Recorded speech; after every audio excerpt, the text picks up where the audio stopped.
లేకపోతే over confidence కానీ లేకపోతే బూస్టింగ్ కానీ తీసుకోవాల్సిన అవసరం ఉంది మూడిట్లోని. సరే, ఇక్కడ రెండు విషయాలు చెప్తాను నేను.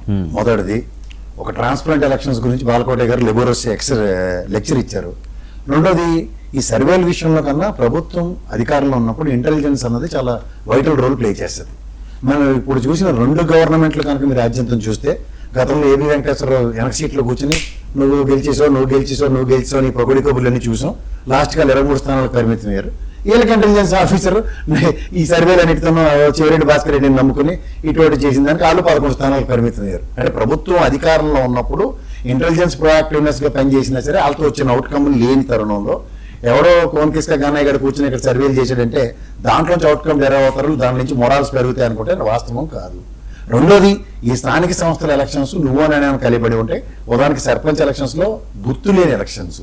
తర్వాత ఈ పార్టీలు క్లెయిమ్ చేసుకుంటాడు మావాడే అని చెప్పి ఇన్ని గెలిచాం అని చెప్పుకుంటారు. స్థానిక సంస్థల్లో మొన్న రీసెంట్ పాస్ట్ లో కడపలో జరిగిన ఎలక్షన్స్ కానీ అన్నమయ్య జిల్లాలో జరిగిన ఎలక్షన్స్ కానీ చూస్తే నాకు ఎలక్షన్ కమిషన్ మీద అసలు నమ్మకం లేదు. ఈ ప్రభుత్వం ఈ విధంగా ట్రాన్స్పరెంట్ గా చేస్తుందని నమ్మకం అంతకన్నా లేదు. ఎందుకంటే నేను ఎలక్షన్ కమిషన్ ని గత స్థానిక సంస్థల ఎలక్షన్ లో చూసాం. రమేష్ ఆయన ఎలక్షన్ కమిషనర్ అచ్చాని పచ్చపోసు కబుర్లు చెప్పి కుల ప్రాతిపదిక ఇటు ఆడాడు చేసి లాస్ట్ కి ట్రాన్స్పరెంట్ ఎలక్షన్స్ డిక్లేర్ చేసిపోయాడు. ఇప్పుడు ఉన్న మేనా సంగతి అందరికీ తెలిసిన విషయమే. ఈ జెడ్పీటీసీ ఎంపీటీసీ ఎలక్షన్ లో ఇప్పుడున్న ఆవిడ అక్కడ స్థానికంగా లేని వాడు 24 గంటల ముందు ఎవాక్యువేట్ చేయాలి. అక్కడ మినిస్టర్ ఏ విధంగా ప్రభావితం చేశాడో కొట్టొచ్చు చూసాం అందరం. సో ఈ హైపోథెటికల్ ఈక్వేషన్ లో ఈ ప్రభుత్వం ఇన్ని ఫేజెస్ లో ఎలక్షన్స్ పెడుతూ కూడా పోలీసు వ్యవస్థలతోనూ మేనేజ్ చేయకుండా ఉంటుందన్న భ్రమంలో నేనైతే లేను. అంచేత ఈ విధంగా వీళ్ళు భ్రమంలో ఉంటే వీళ్ళు ఎరుబోగులతోనూ మొన్న చూసాం పులివెందులు రాజకీయాలని చెప్పి అనవసరమైన అపవాదులు మోసుకున్న ఈ వైఎస్ఆర్సీపీ పులివెందులో కాలు పెట్టుకుని బతిమాలుకుని ఓటు వేయడానికి చూసిన ఉదంతం కూడా ఉంది. అంచేత ఓన్లీ భావజాలాలతో ఎలక్షన్లు అనుకుంటే అది భ్రమ. వీళ్ళకన్నా చాలా డేంజరస్ గా కనబడుతుంది ఈ తెలుగుదేశం. వీళ్ళ దగ్గర ఉన్న సిచ్యువేషన్స్ కన్నా వాళ్ళ దగ్గర నోటోరియస్నెస్ చాలా ఎక్కువగా ఉంది.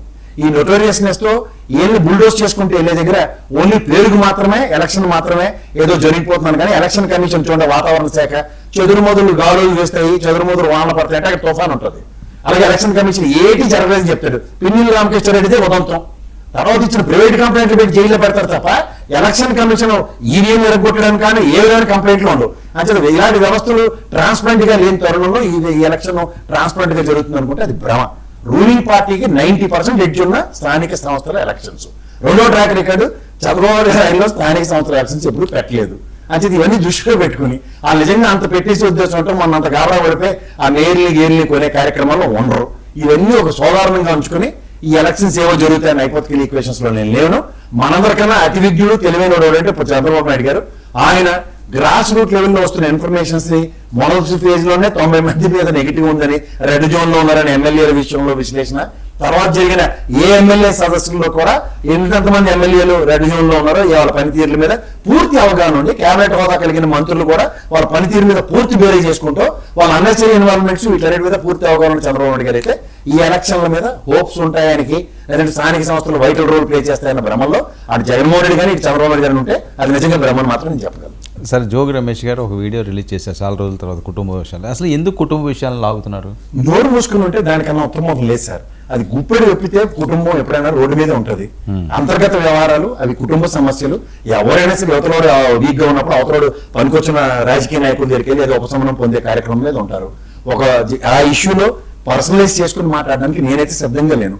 జోగి రమేష్ గారు రోడ్డు మీద పెట్టి రోజు ప్రెస్ మీట్లు పెట్టి ఆ కుటుంబాన్ని రోడ్డు మీద వేయడం ఎంతవరకు సమంజసం కాదు.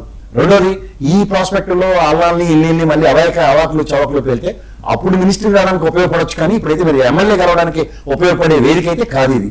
ప్రత్యక్ష రాజకీయాల్లో ఉన్నప్పుడు ఎంత సంయమనాలు పాటిస్తారో, కుటుంబాన్ని బయటికి తేకుండా ఎంత సంయమనాలు పాటిస్తారన్నది రెండు చాలా ప్రాతిపదికగా వైటల్ రోల్ ప్లే చేస్తాయి. మొన్న ఎలక్షన్స్ ఎవరెవరైతే అసందర్భ పేలాపాలను పేలారో కంచుకోటల నియోజకవర్గంలో కూడా ఓటములు చేయి చూశారు మీరంతా. అంచేత ఎవరికీ అతీత శక్తులు లేవు. ఇది ప్రజాస్వామ్యం. ప్రజలు లెక్కచ్చిగా ప్రతి విషయాన్ని గమనిస్తూనే ఉంటారు. అంచేత కుటుంబ సభ్యుల విషయంలో సంయమనాలు చాలా వరకు పాటించవలసిన బాధ్యత రాజకీయ నాయకుల మీద ఉంటుంది. అలాగే అపోజిషన్ పార్టీలు కూడా అవతల పార్టీ వ్యక్తుల యొక్క కుటుంబాల మీద ఏది పడితే అది మాట్లాడితే నేను మాత్రం అది ఖచ్చితంగా ఖండిస్తాను. మీరు చెప్పండి జోగి రమేష్ గారి సింపుల్. ఇప్పుడు జోగి రమేష్ గారు ఒక తండ్రిగా ఏ కొడుకైనా సరే పెళ్లి చేసిన తర్వాత విడిపోవాలనేటువంటి విధానంలో ఉండదు సార్, ఏ తండ్రి అయినా కానీ. అవును. ఇప్పుడు జోగి రమేష్ గారు ఇప్పుడు చాలా ఒక విషాదమైనటువంటి పరిస్థితిలో ఉన్నారు. అంత పెద్ద వ్యక్తి తన కుటుంబంలో ఒక డిస్ప్యూట్స్ వచ్చాయి.